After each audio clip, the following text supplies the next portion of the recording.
Today, we took a break from the standard deep dive episode. I wanted to hit you with a few things that are more timely, 4 topics that have been on my mind recently. The first, Saudi Arabia and its investment in entertainment, sports, and tech, and specifically what that looks like in music. We've heard the big sports deals, we've heard some of the tech deals too, but what will it start to look like in music? I have a few predictions, and I talked more about those in this episode. The second is the song of the summer. All of the platforms have released their lists, but the song of the summer means a completely different thing than it meant when I was growing up. A lot of this deals with platforms and different incentives and the shifting and evolution of music that constantly changes every year. So I talk a bit about that, which is then tied into the third topic, which is this nebulous ongoing topic, the decline of the pop star. There have been think pieces written about this every year for as long as I can remember, and they've only heightened more as well in the era of streaming and TikTok. So I talk about that and how those things are connected and some of the things that don't get brought up enough when this is being discussed. And I also talk about a fourth topic, which is around creators, platforms, and why creators, whether it's artists, Instagrammers, influencers, podcasters, and others continue to succeed, even though the underlying platforms can sometimes have some struggle. Hope you enjoy this one. Let me know what you think. Today, we're going to switch things up. We're going to talk about 4 topics that have been on my mind recently. It's a solo episode. Haven't done one of these in a while, so I'm excited. First topic, let's talk about Saudi Arabia. And we're going to talk about Saudi Arabia's investments in sports and entertainment.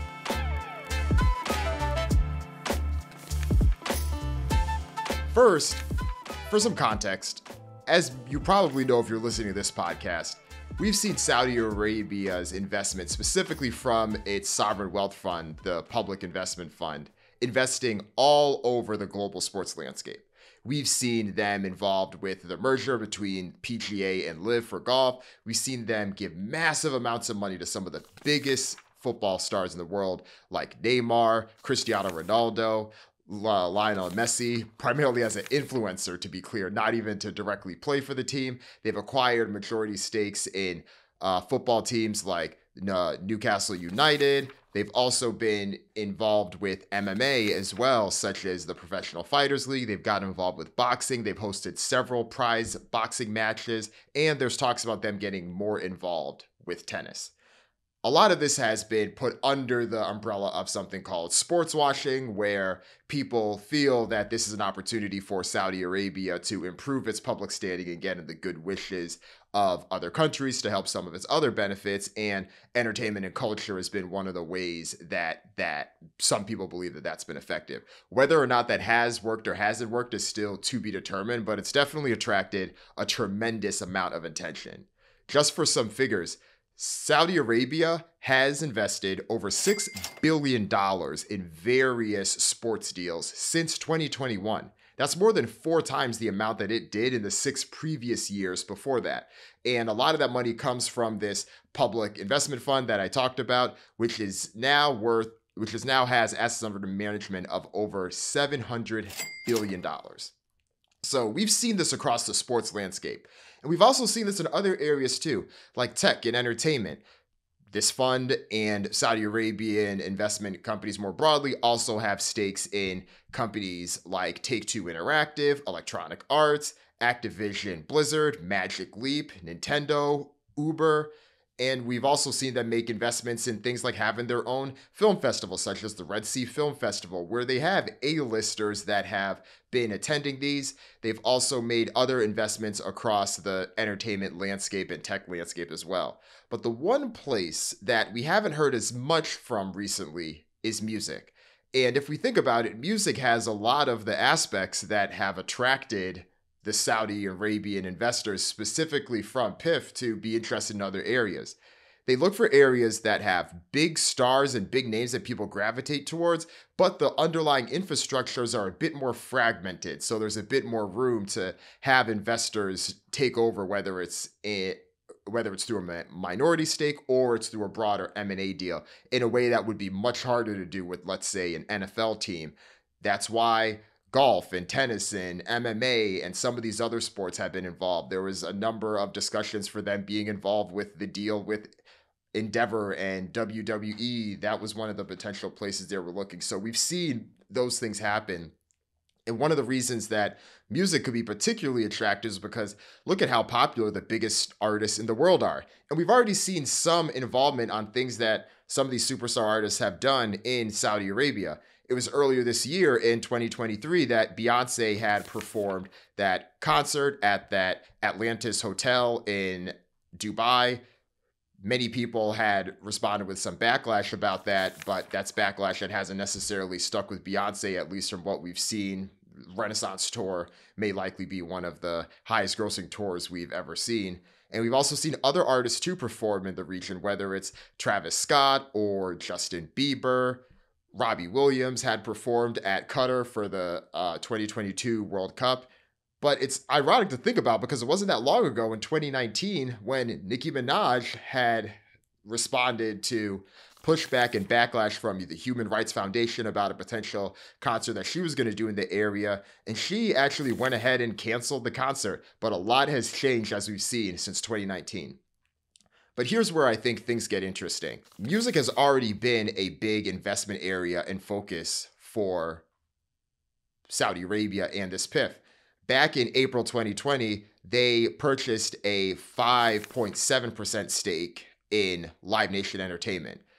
You look back at April 2020, that is some perfect timing because if you just look at the stock price, that's when Live Nation's stock price was probably at close to or being near its relative low for the moment. I believe it was trading around $33 or $35 at the time. At the time of this recording now in September 2023, that stock price is now $80 or somewhere around there. And they've also done deals with Angami, which is, or not the PIF specifically, but SRMG Ventures, which also is from the region. They made an investment in Angami, which is the music streaming service that is based in Saudi Arabia that's focused in the Middle East and Northern Africa. So there definitely has been some investment there. They also have made moves with Kakao Entertainment, which is a newer company that's focused in a few different multimedia things based primarily in Korea. But the part where I think that they're going to invest in music, I think we'll see more deals in a few places. The first place is music festivals. We've already seen some of this where there have been some music festivals and conferences that have happened in Saudi Arabia, but I do think that this is a bigger opportunity. Why? It's an event that does bring tens of thousands and sometimes hundreds of thousands of people together to see their favorite artists. And once you get past the festivals that are owned by the largest companies in the world, it is a quite fragmented landscape where you have this event that people want to be able to see, but sometimes the economics don't work out. So once you get past the events that are owned by Golden Voice, which is owned by AEG, or the festivals like Lollapalooza and others, which are under Live Nation, or the ones by SFX or others, it does become quite a fragmented landscape. So could there be a strategic investment that's made from one of these Saudi Arabian investment firms? I wouldn't be too surprised by that. Another place that I think you may see some investment activity could be in some of these back catalog acquisitions and some of these moves that we've seen here. We've already seen this investment landscape cool off a little bit in recent years, but we're still seeing deals happen. I think 2023 was a pretty active space, especially for a lot of hip hop artists. But think about the dynamic.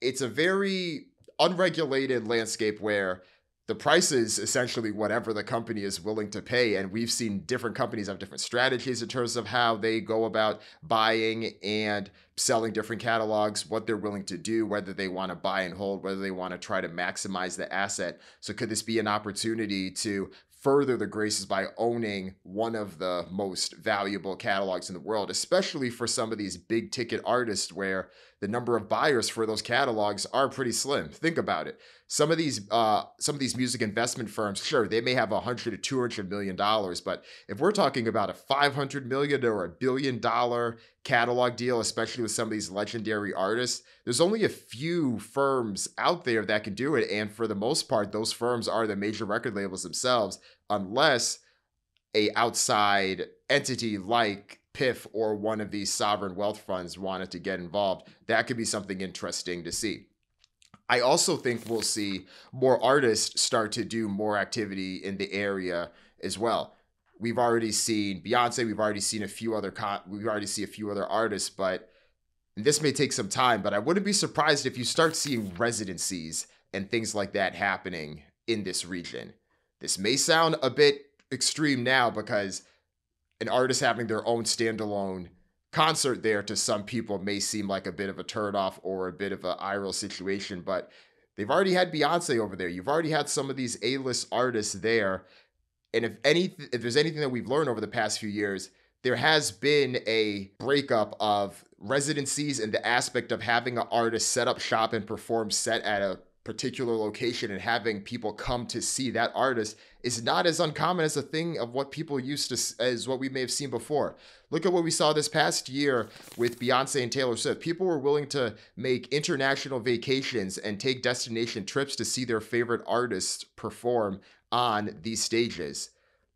That's where music is heading. And if a company, or not a company, but if a fund like PIF and some of the other investors in the space are willing and interested to make that type of investment, to pay the amount of guarantees up front to then bring in and truly try to make, whether it's Riyadh or some of the other cities in this area, to be a true hub, I wouldn't be surprised if you see that.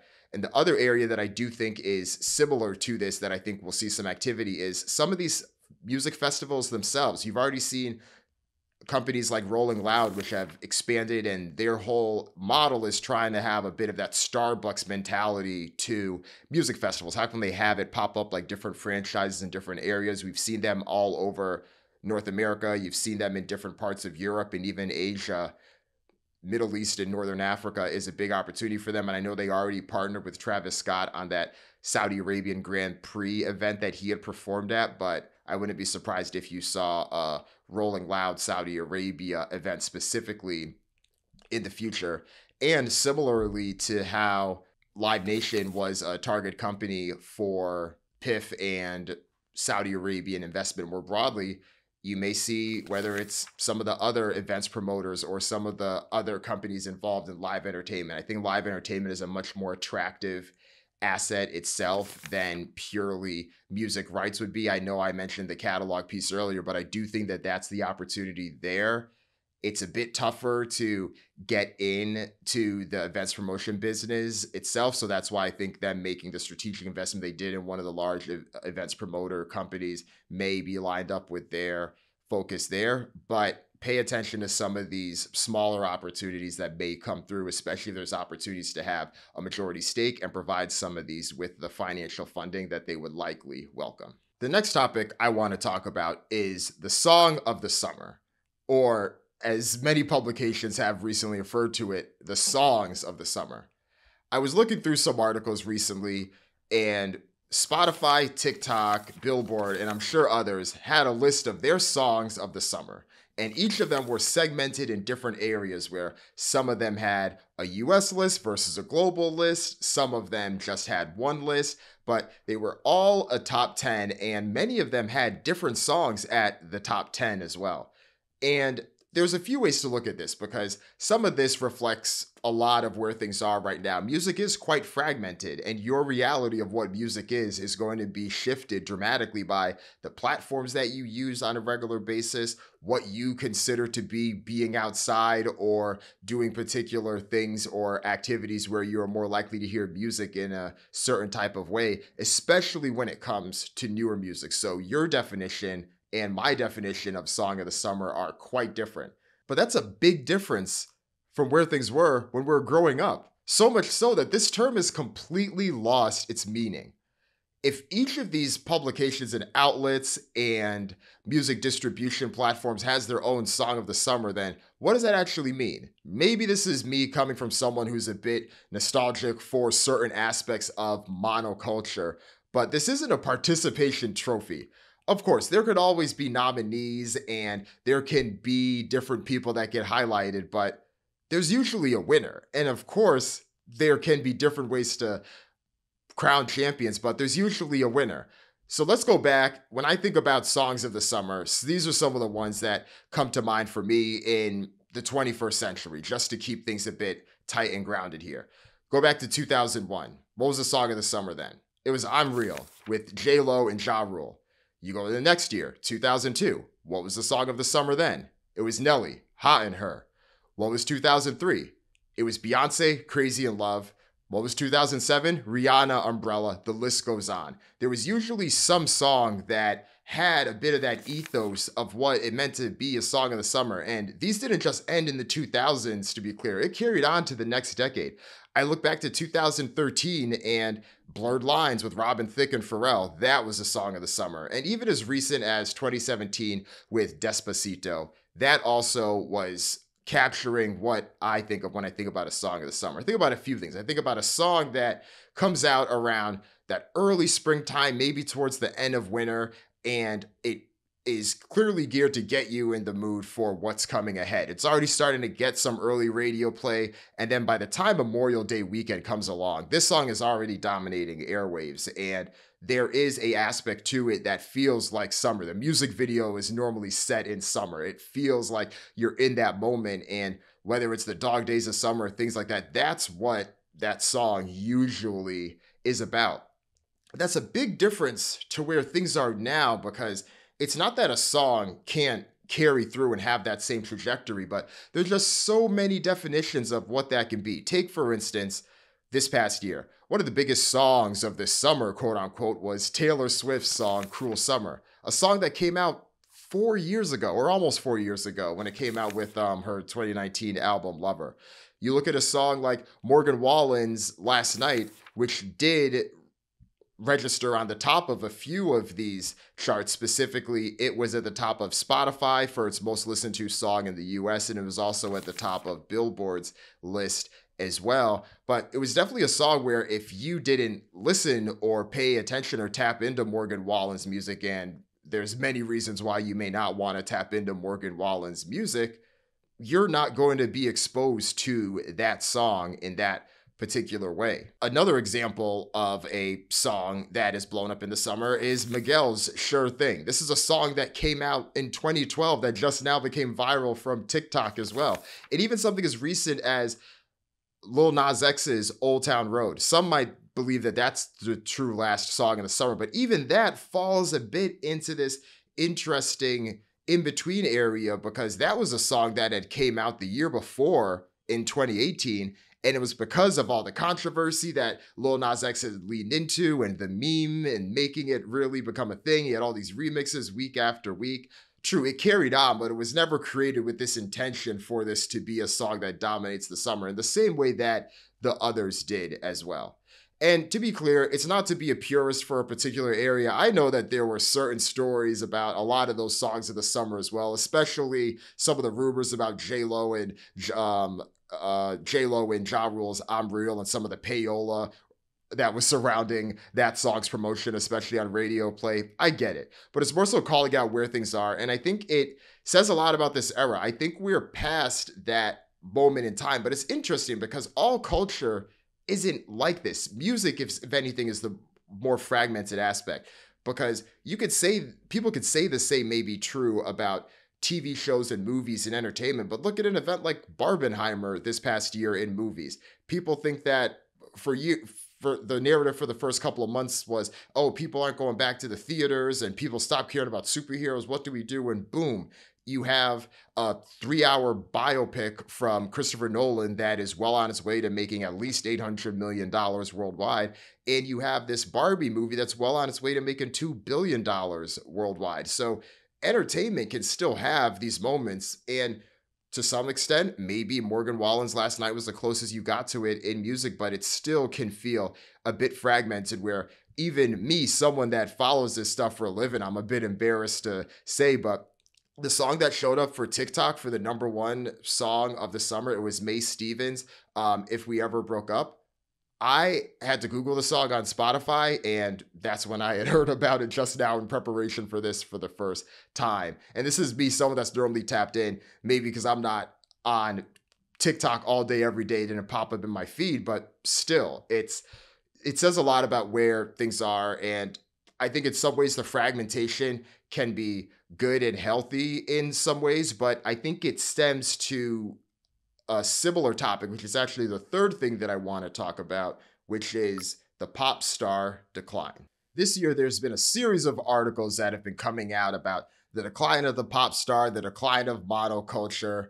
And these articles aren't new. They've been coming around and popping up here and there, especially as the streaming era gained traction, and especially as social media started to gain traction as well. A lot of it highlights some of the big changes that happened, where it wasn't that long ago where an artist could blow up today in 2023. By 2025, they're the biggest artists in the world. They have the biggest hits that are playing everywhere.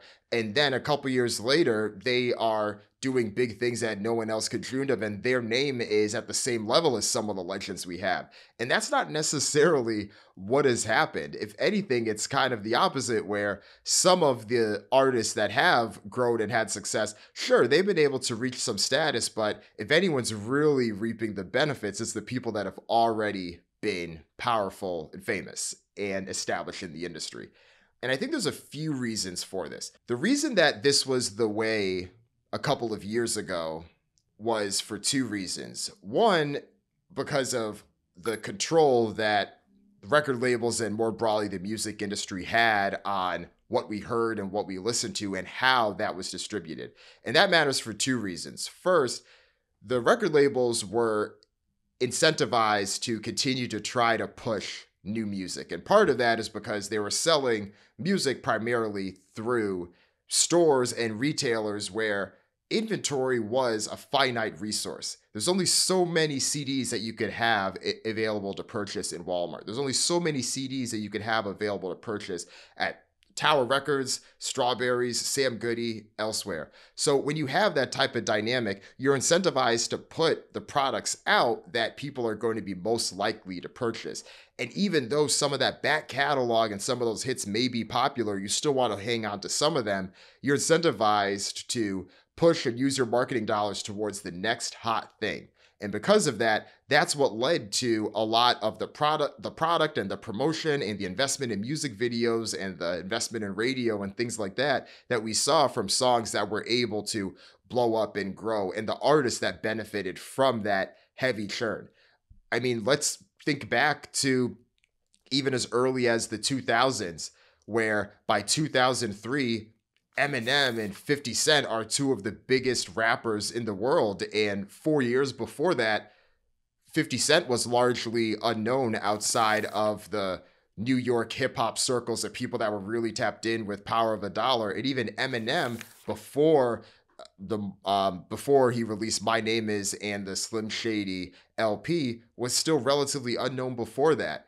So things are just so different now, where it's much harder to break out and it's much harder for new artists to be able to have that same type of reach. Another aspect of this, and this is where I think things shifted as well. I mentioned the aspect of limited inventory with being able to sell CDs at whether it's your Sam Goody or Tower Records or whatever the retailer is. Now, because that outlet is pretty much gone and doesn't exist in the same ways, the outlet now has an infinite resource of inventory because all this music exists available on the cloud, but you have access to it through all of these digital streaming providers. This is a huge shift, and this implication, I don't think it's talked about enough, because now that it's no cheaper to have a song from the 1990s or the early 2000s as it is to have a song that just came out, the streaming services were incentivized to push and give you more of what you already listened to. Think about the last time that you opened up your music streaming platform and you actively said, let me go listen to what's new and what's going on right now. Maybe if you're in the industry, it's part of your job to tap into this stuff, but think about your friends that aren't in the industry. They're more likely to open it up and listen to who they've already liked and who they already enjoy. And that provides power to the people who are already famous and already established. Look at the two of the artists that have had the most commercially successful year this year in 2023, Taylor Swift and Beyonce. Ironically, these are two artists that resisted to have their music available on Spotify. Taylor Swift wrote that very public letter about why she wasn't going to do it, and why she believed that art was worth being paid for. Beyonce had that line in the 2018 album, Everything Is Love, where she said, if I gave two fucks about Spotify, Lemonade would be on there. The lyric isn't exactly that. I know I butchered it a bit there, but it's something along those lines. But if we fast forward to where things are today, they are two of the artists that have benefited tremendously from this, because as it's become harder to break new artists and give new artists new oxygen, these are the artists that people are willing to see and go. And it's still harder for anyone new to really be able to break through. And with that, I want to show two examples of artists that I think were probably the last to really benefit from the way things were before streaming. And this is a thing we've talked about on several topics on this podcast. Tati Sirasano and I have talked about on a few podcasts as well. But the artists that blew up before streaming had a much easier time reaching the heights of music. Let's look at the career trajectories of two artists that had breakout years in 2008. Katy Perry and Lady Gaga. Katy Perry drops I Kissed a Girl and I Liked It, arguably a song of the summer for 2008. And Lady Gaga drops Just Dance, which blows up that fall. So you have the two of those artists that are doing their thing. They have this big hit. 2010 comes along 2 years later now, just 2 years later, and it's inescapable. You can't go anywhere without hearing Lady Gaga's The Fame album or hearing Bad Romance. You can't go anywhere without hearing Katy Perry's Teenage Dream and the 5 #1 singles that came from that album. You fast forward to 2012, as these social media platforms are growing, these are the two of the most followed people in the world. If you go back to 2012, I'm pretty sure if you look at those lists, it's Katy Perry, it's Lady Gaga, it's Barack Obama, and maybe Justin Bieber, like the most followed people on Twitter or some of those other platforms. And then you go to 2015 and 2016, and these artists are performing at the Super Bowl halftime show. Katy Perry had her show in 2015, and I believe Gaga's was a year or two after that. And that's all something that happens in less than a decade. And that seems so far away because that could not happen now. And it's interesting because even artists that have broken out and had big moments, whether it's artists more recently like Olivia Rodrigo or Billie Eilish, if you put them in the music industry arc from even just 5-10 years before that, Olivia Rodrigo would have already been the biggest artist in the world right now. Just thinking about the way that music promotion worked and all those things, but it doesn't work that same type of way. And then you have artists that I think almost got stuck in the middle of these two generations of someone like Ariana Grande, who I think has had a pretty big and successful career, but I don't think she was ever undisputedly the biggest artist in the world. So it's very interesting how a lot of this has shifted. The one caveat to this is that I think that once you get outside of artists from North America and the UK and parts of Western Europe, I do think some of that monocultural impact can still happen there. Not forever, but now. And that's why I think that artists like Bad Bunny and Burna Boy, almost in a similar type of way, have been able to reach some of those heights where Bad Bunny was bagging groceries not too long ago. I think it was back in 2015 or 2016, and now he's one of the biggest artists of the world, one of the most streamed last year. And Burna Boy, he's been on his journey a bit longer, dating back to, I think, 2013 was his first project that he released. But he's now doing his thing. And I was having a conversation with a few folks at dinner recently, and someone had brought up, they said, look at what Burna Boy just did. He just sold out MetLife Stadium in the U.S., or not MetLife Stadium, I'm sorry, Citi Field, where the Mets play in Queens. He sold out there. And he asked how many American artists could do that. And once you got past the legacy artists and groups and rock bands and artists like that, like artists that are contemporary now, that list was pretty slim. And it was a really interesting discussion to have amongst the table. But that's where things are right now. It's a very different lane for the pop stars, and there has been a decline.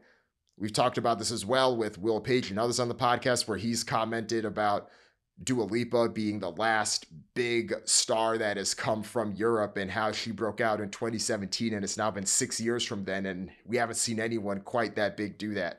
Maybe it could be Mae Stevens, the person that, according to TikTok, had the song of the summer. We'll see. It's still early, but it'll be fascinating to see how this trend continues to develop over time. The other reason that I want to mention that plays a factor in the decline of the pop star is the less control, as I mentioned, that the record labels have now to be able to push certain things. Because it was easier to push things when you could control distribution that's being sold at the major retailers. But we're seeing this now where how does the record label determine and have influence over these algorithms? It's quite tough.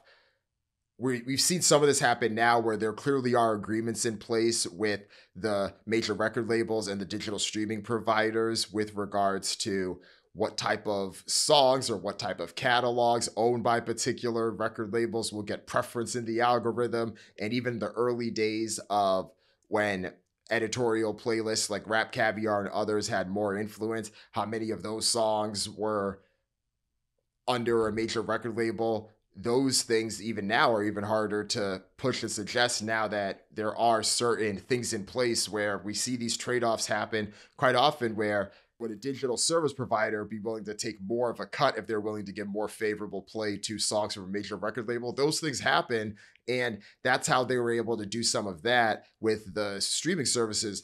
But if we go one level top of funnel and go to TikTok, where so much music discovery happens on these short form platforms, it is much harder to be able to predict and determine where the wind is going to blow there.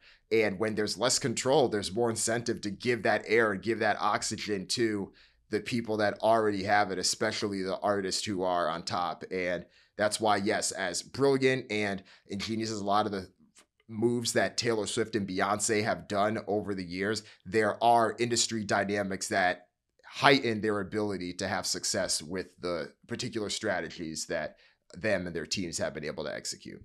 The last topic that I want to talk about is a bit of a nebulous one, but walk with me with this one.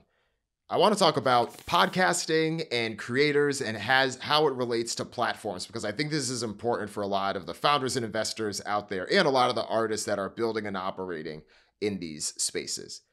There's been a lot of talk over the past couple of years about Spotify's podcasting strategy. We all understand why Spotify made the big investment they did in podcasting.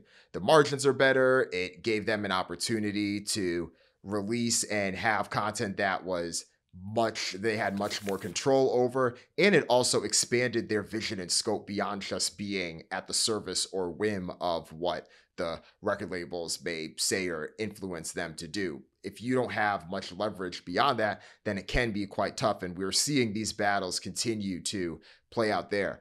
But one of the things that I think has been lost in some of the critiques about Spotify's podcasting strategies is that some of its struggles have been grown to be perceived as struggles for podcasting overall. Now, let's be clear. Spotify did make some missteps with its podcasting strategy. There was too much money that was floating to celebrities and big name public figures that weren't truly established as podcasters, whether it was the money that went to Meghan Markle or the Obamas or Kardashians or Amy Schumer or others that were a bit more celebrity driven from some of the strategy that we had seen that was early in Spotify's push there. But there's also been successful deals that have come through and deals that made sense economically, whether it was the Alex Cooper Call Her Daddy deals or the Joe Rogan deals, or even in the early days, the Joe Budden deals, who I do believe got an unfair shake and was one of the early testing grounds for what did become a much more lucrative business for Spotify itself. And I make that distinction because that part of the business still works out quite well and there's still value there. And that's why I do think that podcasting is still a valuable asset, even if Spotify itself even if Spotify did make some missteps along its execution of particular elements of it. This is still a bullish space. It still attracts a number of listeners who do tend to have money and are willing to spend on podcasting.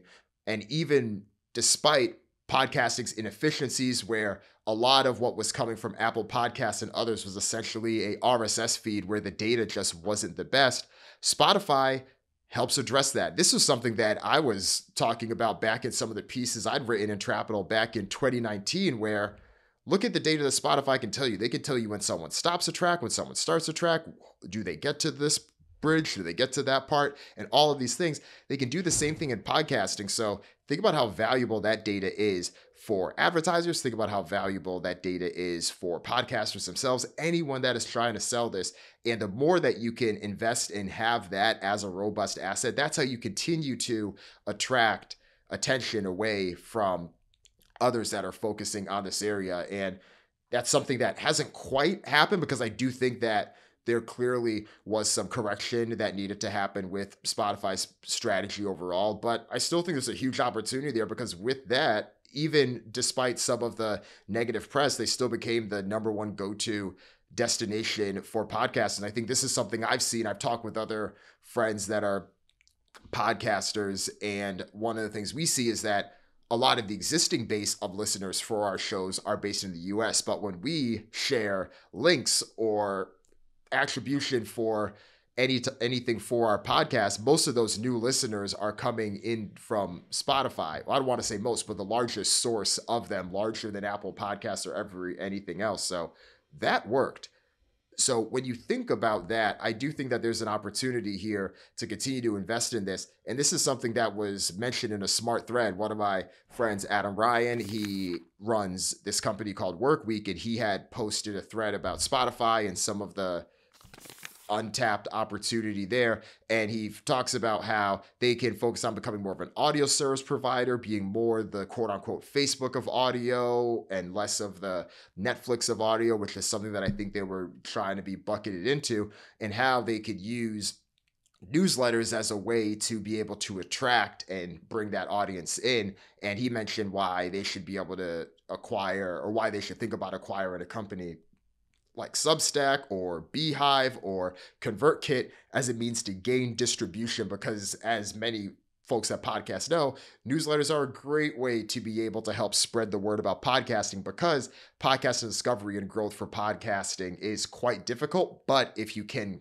work it and make it work, it ends up being quite effective. And ironically, it's funny that he mentioned email strategies and ConvertKit overall, because ConvertKit founder Nathan Barry had wrote a whole Twitter thread within the past year about how Spotify tried to acquire ConvertKit. He eventually turned it down, and it's a pretty insightful thread, not necessarily about the details of the attempt from Spotify to acquire ConvertKit, but more about some of his goals and thoughts around equity sharing, especially for a bootstrap business, and how we handled that. And both with that and my own conversations with Nathan, it was really interesting to bring all the two of those things together. So I share that not just as a podcaster, but as someone that sees the broader landscape. Even though there's certain aspects of Spotify's strategy that didn't necessarily work initially, and even though there's a lot of podcasters and podcasts out there that start and don't make it past 3 episodes or don't have the consistency, the ones that do stick with it are and can be quite valuable, especially if they're able to get through that initial base. That said, this is still a power law game, and there's only a small percentage that will actually succeed and make it work. And that brings me to the second part of this last topic here, which was something sparked from a recent article that the Information had put out about creators overall, and how they felt that the creator economy as a base of companies that are actively trying to raise capital to help and enable creators to leverage their platforms to grow, a lot of those companies have struggled, but a lot of creators themselves have continued to thrive and succeed. And this is something that may seem like a juxtaposition at first, but when I think about it myself, both as someone that has been able to be successful and not just build a platform for myself, but be able to build a business off of insights and things that I've shared about this particular industry, but seeing how others have done it, it makes perfect sense, because I think that a lot of the platforms that raised venture capital specifically to attract the creator economy, and a lot of those companies trying to attract a lot of musicians and music creators and folks like that, a lot of them struggled because they overpromised on what they could offer. And they overpromised because there was this belief, especially back in the 2018, 2019 era, that if you provide people the tools, then they can more easily become the next most successful person that's out there, whether that's providing with someone with all of the music distribution tools. And once you do that, you can enable tens of thousands of Chance the Rappers, or providing someone with all the tools to write or be a YouTuber or have a newsletter or whatever it is, then you can become the next Mr. Beast. You could become the next Ben Thompson of Rice Techery, or the next Joe Rogan, or any of these types of success stories. And that's not how it works, because I think what people underestimated was that all of those success stories are more unicorn-like examples than people like to admit. It's no different than someone, I don't want to say you because I don't know your particular situation, but it's no different than the average college student dropping out of college and wanting to start a startup because they saw that Zuckerberg did it when back in the early 2000s when he dropped out and started Facebook.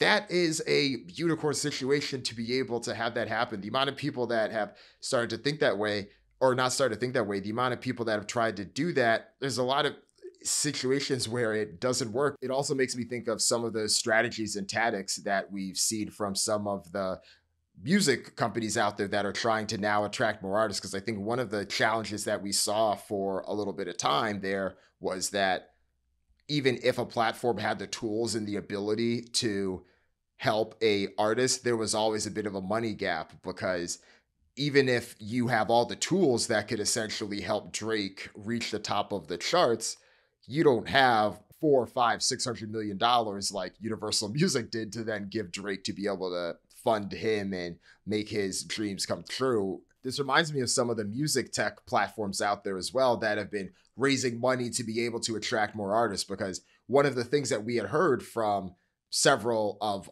the big artists in the world, and one of the trends we saw as well, is that a lot of the platforms may have the tools to be able to allow someone like Drake to still release his music and be independent. But as Troy Carter and others have said, Taylor Swift isn't considering to release her music on TuneCore. That isn't how it works. And when Drake is looking for a new deal, the one thing that these platforms don't have is the $400, $500, $600 million advance to be able to give Drake that Universal Music and Republic Records was able to give him, to be like, hey, let's continue to work together and we'll license your stuff and you have the best resources in the world to help you do it.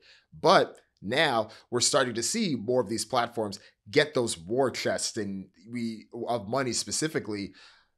We've seen the reports where whether it's the tens of millions or hundreds of millions of dollars, they now have the ability to do it. And you've seen it come in practice where a company like United Masters has partnered with Brent Faiyaz. They've partnered with Earth Gang and other artists and other groups out there to be able to give them something that is a more bespoke offering, just given their platform, but artists that clearly could still, or maybe previously had relationships with major record labels. I think there still may be a gap in attracting someone like a Drake or a Taylor or a Beyonce, but what about that next level down? That could be really interesting. And I obviously mentioned United Masters, a few of those.